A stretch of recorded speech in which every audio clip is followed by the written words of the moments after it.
Ok, ça c'est un problème que je trouve particulièrement tortueux. Fait que je veux expliquer qu'est-ce que je comprends, ok?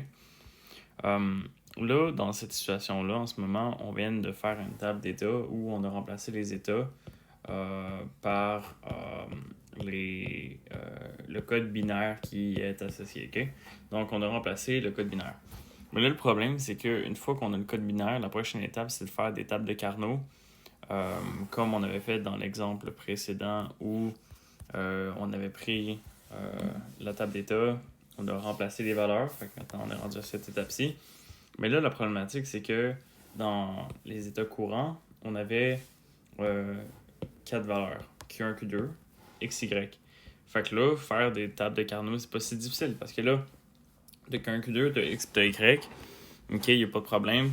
Fait que tu es capable de pouvoir euh, faire une table de Carnot pour la première variable de chacune des colonnes, pour ensuite faire une deuxième table de Carnot avec la deuxième variable euh, de chacune des colonnes, et ensuite de faire une troisième table de Carnot avec la troisième variable de chacune des colonnes. Puis c'est avec ces tables de Carnot-là qu'on est capable de pouvoir produire les équations. On a déjà fait des tables de Carnot comme ça, c'est pas ça le problème. Le problème, c'est que quand on arrive dans notre situation où maintenant on a transformé les états en leur nombre, on a 3 états ici. Puis là, on en a 2 aussi. Fait qu'on a 5 variables au total.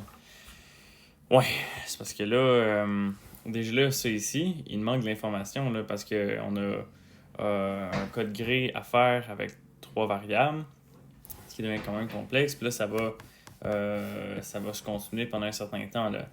Euh, donc là, la situation pour régler ça, c'est que oui, on va faire des tables de Carnot, mais on va faire des tables de Carnot qui vont être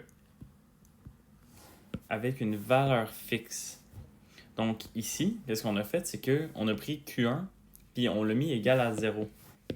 Qu'est-ce que ça fait que Q1 soit égal à 0 puis que Q1 soit égal à 1? Ça fait en sorte que on a 2 tables de Carnot. On a une table de Carnot pour Q1, une table de Carnot pour Q1 quand il est égal à 0. Et là, comment est-ce que je fais pour faire une table de Carnot de AB avec Q2, Q3? Eh bien, on va regarder lorsque Q1 est égal à 0, quelles sont les valeurs de Q2, Q3, puis quelles sont les valeurs de AB. Pour quelle colonne? On va commencer pour la première colonne. Donc là, Q1 est égal à 0. Ok, on va regarder ici. Ok, je vois que Q1 ici est égal à 0. Ici, là, Q1, ça, c'est égal à 1. Mais ici, Q1 est égal à 0. Ok. Donc là, je vais regarder ici Q2, Q3. Est-ce qu'on a 0, 0, Q2, Q3? Oui, on a 0, 0 ici. Fait que là, pour notre table ici, de Q1 qui est égal à 0, on a en ce moment Q2, Q3 qui est égal à 0, 0. Puis là, AB, c'est les mêmes choses ici, là. C'est les mêmes choses. Fait que qu'est-ce qu'on va faire, c'est qu'on va regarder la première valeur de chacune des colonnes, puis on voit que c'est 1, 1, 1, 1. Ok, mais dans ce cas-là, je vais acheter 1, 1, 1, 1. Mais là, le problème, là, c'est que j'ai pas... Si je check dans ma liste ici, j'ai pas 0, 0, 1. J'ai pas 0, 1, 0. J'ai pas 0, 1, 1. Ouais, c'est embêtant parce que là, le problème, c'est qu'on sait pas c'est quoi les valeurs d'ici.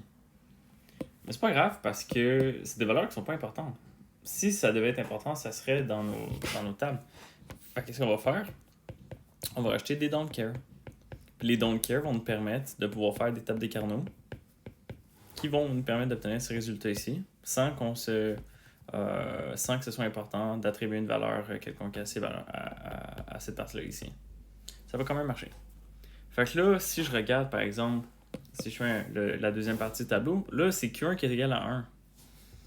Ok, on a Q1 ici, puis Q1 est égal à 1 ici. Fait que là, on a 4 valeurs ici. Ok, fait que là, on va regarder ici le Q2, Q3. Q2, Q3 est égal à 0 ici. Puis ça, c'est dans le même ordre que c'est ici. Fait que si on regarde, lorsque Q1 est égal à 1 avec le Q2, Q3 qui est égal à 0, on voit que ici, oh, c'est égal à 1, égal à 1, égal à 1, égal à 1. Donc là, on va remplir le tableau avec 1, 1, 1, 1. Maintenant, on va regarder Q1 est égal à 1 ici. Puis là, Q2 est égal à 0, Q3 est égal à 1.